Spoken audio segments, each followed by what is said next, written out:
iniwan mo ako. Iniwan mo ako kasi napagod ka. Iniwan mo Naging ako kasi miserable ang hindi mo ako buhay ko. maintindihan. Iniwan mo ako kasi feeling mo ikaw lang yung nagmamahal sa ating Alam dalawa. mo kung mas masakit? Paano ako? Tinanong mo ba ako kung kailan ako? Tinanong mo ba ako kung Nag-uuwi kaya na pa ako ako? mag-isa sa gabi. Di ba? Hindi.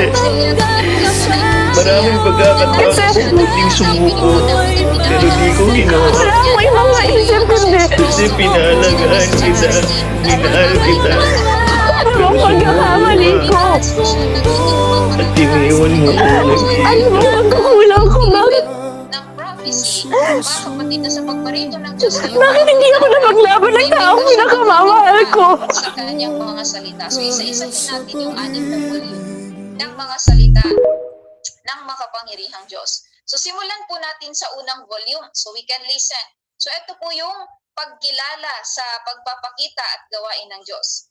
Okay po, so ano nga ba ito at para saan nga ba ito mga kapatid? Ano yung maidudulot yan sa akin, sa aking kaligtasan?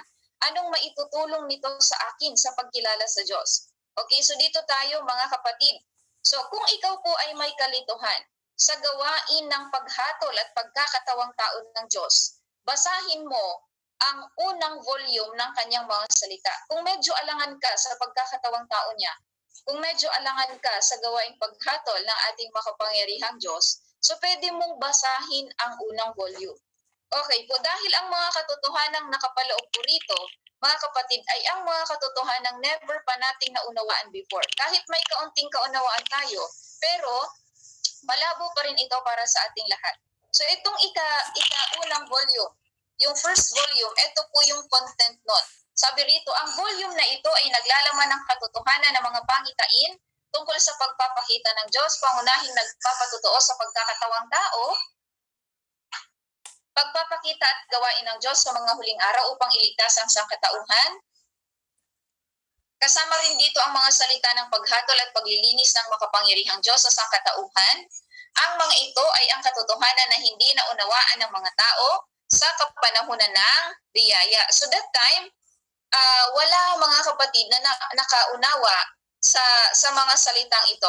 So ngayon, my dear brothers and sisters, kung nais kong saliksikin o nais nating saliksikin ang katotohanan, maunawaan ang tungkol sa bagong gawain ng Diyos sa gawaing paghatol at maging sa kanyang pagkakatawang tao, itong volume na ito ang unang dapat nating saliksikin. Kasi sa librong ito, mga kapatid, ibinunyag po ng Diyos yung misteryo ng Biblia, maging kung ano po ang ibig sabihin ng madalog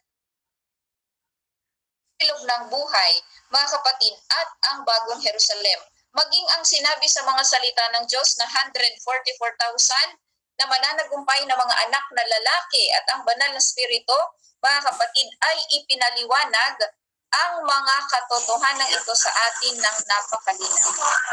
So ang mga katotohanan ito ay nagbigay po sa atin ng pagkakataon na maunawaan ang mga salitang ito ng ating Panginoon. So yung first volume, mga kapatid, yun po ang nilalaman niya. Okay po, so eto, pwede nating tingnan mga kapatid. Sabi